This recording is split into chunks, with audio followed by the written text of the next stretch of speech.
10 WWE moves that nearly paralyzed. Number 10. The Wasteland.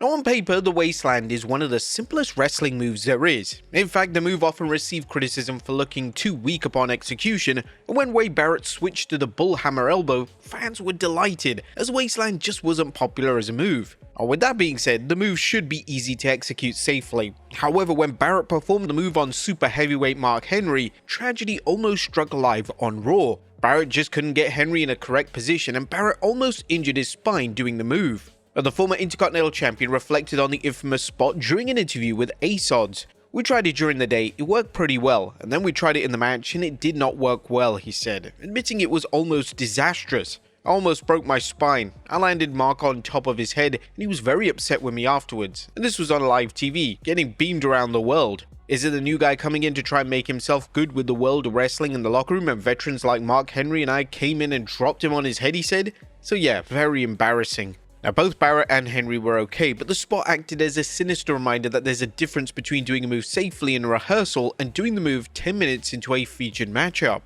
Number 9. The Shaker Heights Spike. Now if a wrestling move receives audible concern from the fans, then it's highly likely that that move is very unsafe. The Beverly Brothers used a move known as the Shaker Heights Spike, and the interesting thing about the move is that it was usually only performed on enhancement talent. Fans as well as numerous wrestling personalities have theorized that due to the dangers of the move, the only names that were going to take the move were those who had no choice in the matter. In one particular match, the move went horribly wrong, and it looked like the poor enhancement talent broke their neck. It's hard to look at, and mainly because the brothers show a disturbing lack of remorse, and it was as if they didn't remotely care that they had potentially had a hand in injuring their opponent for real and almost paralyzing them. Number 8. Doomsday Device. The Doomsday Device is an iconic move in wrestling, yet there are obvious risk factors in taking a move of this nature. The wrestler taking the move must basically fall backwards and hope that they don't land on their neck. And for Henry O. Godwin in 1997, he had a truly traumatizing landing. When he took the move, Godwin would land on his head and he instantly cracked his C7 vertebrae. Godwin was advised by doctors to rest for 15 weeks but returned to the ring in less than 8 weeks, which was unfortunately a trend at the time, as wrestlers would rush back before they were medically ready, hoping that their place on the card had not diminished. Number 7. Chris Benoit's horrific landing. One of the top matches on the 2003 No Mercy pay-per-view saw Chris Benoit take on A-Train, and one of the key scripted spots in the match was supposed to see Benoit receive a gorilla press from A-Train onto a chair. Unfortunately, this spot went horribly wrong. As A-Train was about to press Benoit, he lost his grip, and this meant that Benoit came crashing down headfirst onto the steel chair. The worst thing about this was that it was apparent that Benoit was in agony. Benoit wasn't selling, his pain was legitimate and agonizing. If this type of botch happened in today's WWE, then it's likely that the match would have been stopped. A ton of research has been done into CTE and head trauma, and an incident of this nature would require immediate medical checks to make sure that that wrestler was safe to continue. Number 6. Tiger Driver 91. The Tiger Driver is a move that is commonly used outside of WWE, yet when the move was first delivered, it was done by complete accident, and there was initial concern that that wrestler taking the move had been seriously hurt. Mitsuhara Misawa was a man often cited as being responsible for the move, and the story goes that Misawa attempted a powerbomb and the move was botched, and this led to his opponent landing horribly on their head. Due to his opponent somehow being perfectly fine and the move receiving a positive reaction from the audience, the move just seemed to stick around, and over time, it became a commonly used move in professional wrestling. Number 5. The Jackknife Powerbomb.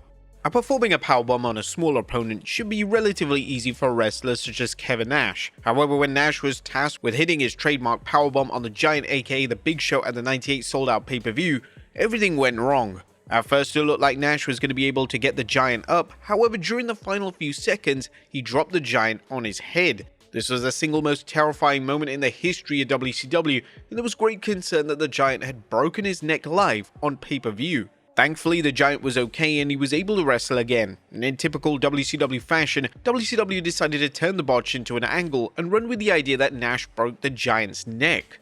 Number 4. The Leg Drop. Now, Hulk Hogan made a career out of dropping his devastating leg drop, yet Hogan has admitted that he regrets picking the leg drop as his primary finishing move, as doing the move thousands of times over the years has led to irreversible damage on his back.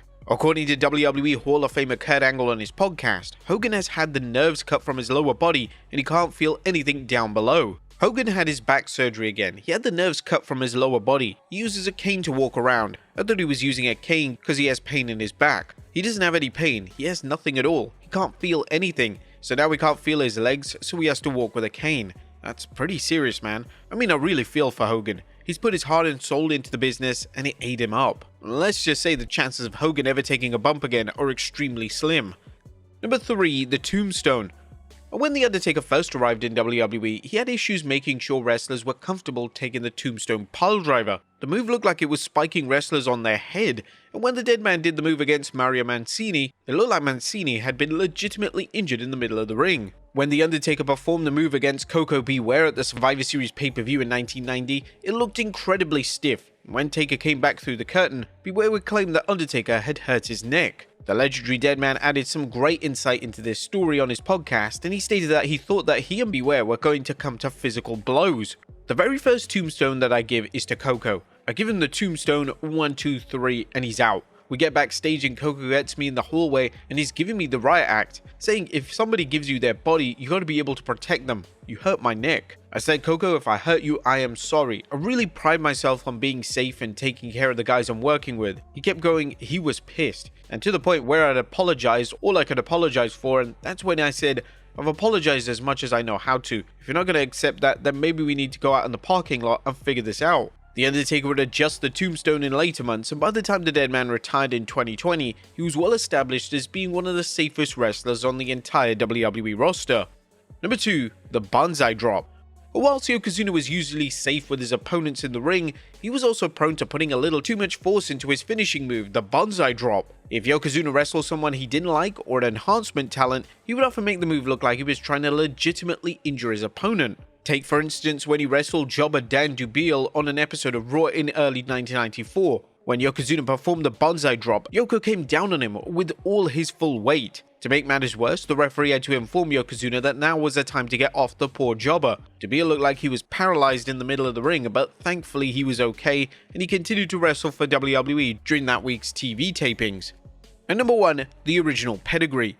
The Pedigree is one of the most famous moves in wrestling, and for it to work safely, Triple H or any wrestler giving the move must allow the wrestler to land flat thanks to a front face bump. For a wrestler to land in this way, the wrestler giving the move usually has to let go of their opponent's arms, and this means that the wrestler can then support themselves and land safely down on the mat. Well, when Triple H first did the Pedigree on TV, he kept a hold of his opponent's arms, and when he hit it on the enhancement talent named Marty Garner, Garner managed to get spiked headfirst right into the mat. The landing was horrible, and if Garner was hurt, then it's possible that the move could have been completely banned in WWE.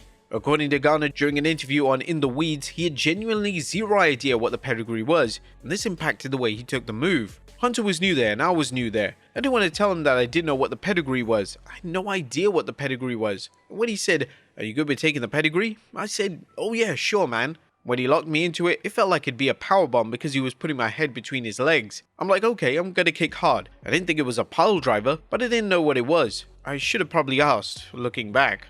Garner went on to say that the game was concerned for his welfare, but Garner has admitted that he's responsible for the move going so poorly.